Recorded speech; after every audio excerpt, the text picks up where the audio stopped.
Well, good morning, children.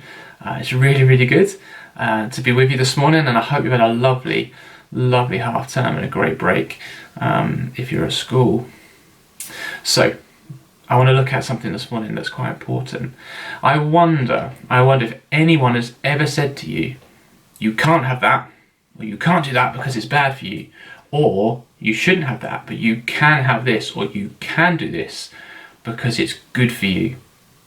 Maybe something like this. Yummy cake!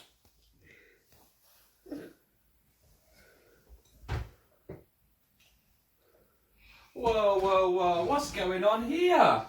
We can't have cake and Coca-Cola for breakfast. Can we? If we put that down, we can have that for lunch. You need to have some healthy cereal and some milk.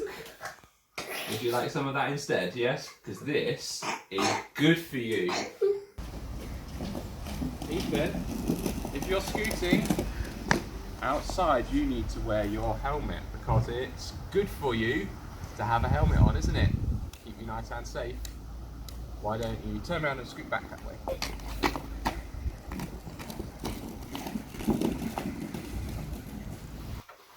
Ethan and Bethany, could you start tidying up for me, please?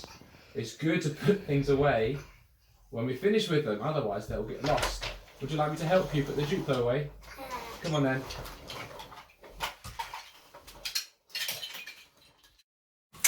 So maybe some silly examples there, maybe.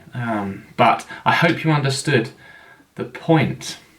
So parents and teachers and older brothers and sisters, people in the church, hopefully they want to do what's best for us, and hopefully they know what's good for us. But you know, the person that always knows what's good for us is God.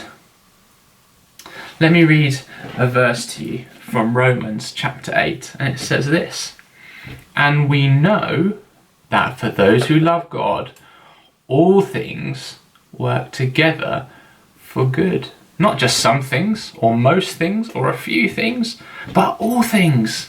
All things work together for good for those who love God. So, does this mean then that we always get what we want? We saw, didn't we? Ethan wanted cake for breakfast, and we said, no, that's not good for you, Ethan. So we don't always get what we want. And Heather talked about that in her talk a couple of weeks ago.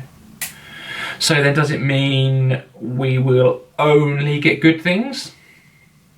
No, it doesn't mean that either, does it?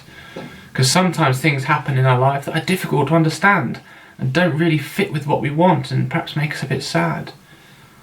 So that doesn't mean that either, does it? Does it mean we will understand everything that happens? No, it doesn't mean that either.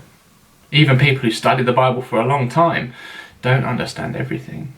You see, things happen because God allows them to happen, and He is in control of everything that happens. Nothing happens by accident with God. He is in total control, and He always works things for our good, even when we can't quite see it at the time.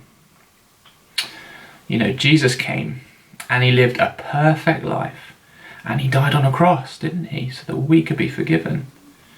And the disciples and the people around Jesus thought, this doesn't work for us. How can this be for our good? How can this work for us? We don't understand. This doesn't seem like a good thing.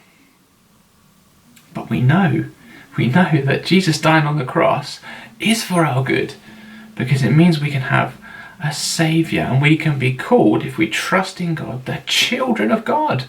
Imagine that. And that's all because Jesus came and He died on the cross. So, maybe next time a parent or a teacher or someone else says to you, oh no, you can't have cake for breakfast. Or, do you have this because it's good for you, it's healthy.